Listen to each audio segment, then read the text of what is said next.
just some backstory for you all. I've actually known Steve for about 5 years, 6 years. I was working on a project in Greensboro, and he was the sous chef there.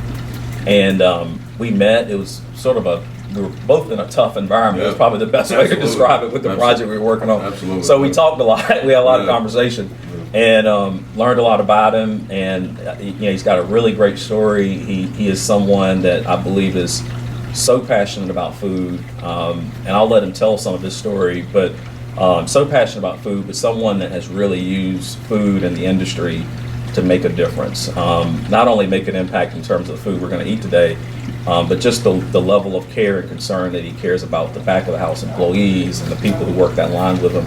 But maybe while we're fixing some food, you could tell them a little bit more about how you got into the restaurant business. Well, I grew up, I'm originally from Eden. I grew up in Eden. I haven't lived there in a long time. I moved there when I was a child. The way I kind of started cooking, I moved up north my freshman year of high school. Got a job in a seafood restaurant washing dishes. And from the very beginning of my time there, cooking was just something that it just made sense to me, and I enjoyed it. You know, you're going to get as good a meal here as you're going to get anywhere. Thank you. And I think what you've done is great. I mean, that halibut is terrific. Yes. And I'm partial to seafood. If it swims in the ocean, I'll eat it.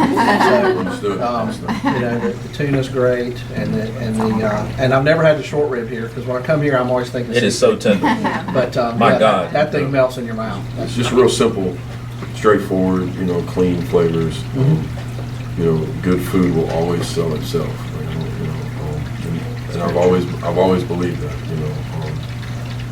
So we got some new stuff coming on the menu in a few weeks. We're going to change a few things. Nothing drastic, but we're going to try to move a few dishes into spring and summer produce and stuff like that. So, over the years, I've built a lot of relationships with a lot of local farmers, and I'm a believer that, if it grows locally and you use it, you should do your best to buy it.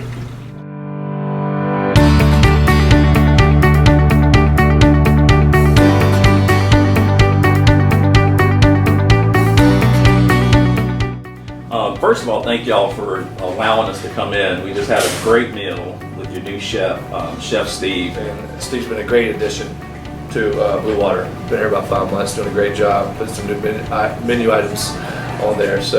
But Blue Water actually got started about 18 years ago. I had a catering company in Greensboro, and always wanted a restaurant. So Blue Water, this became available. It was actually an Italian restaurant, and we changed the whole concept. At that time, there was not a upscale seafood restaurant in High Point, so I thought it'd be a great addition to High Point. So we started Blue Water, and I guess about how long was it before we opened the second restaurant? Maybe 5 or 6 years. Maybe 5 or 6 years. How did you start in the restaurant business, Paul? I started. I started off front of the house in Williamsburg, Virginia, waiting tables and bartending. And after a few years of that, Johnson Wells in Norfolk, Virginia, attended that school, and from there made the switch. Tough switch if you've been in the business, from the front to the back.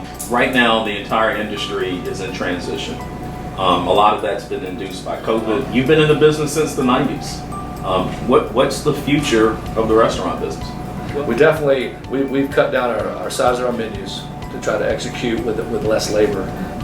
But I think, just the footprint of the restaurant needs to be a little smaller. Utilize all the space you have when you're designing the kitchen or the dining room, and try to hire good people, quality people, and pay them well. Look, I appreciate you all having us here and inviting us into your home. I feel like I know a lot more about you all as owners and a lot more about the Blue properties when I see them. And that's exactly what we're trying to do with our Eat, Drink, Triad series. There are so many people that may know about your restaurant or know about restaurants in their community, We want them to actually know the story behind the restaurant, Sure. how it got birthed, who owns it, who runs it, and let them hear and feel and see the passion that you have for this industry. Right. So thank y'all for allowing us to come in. Thank you, appreciate it, thank you.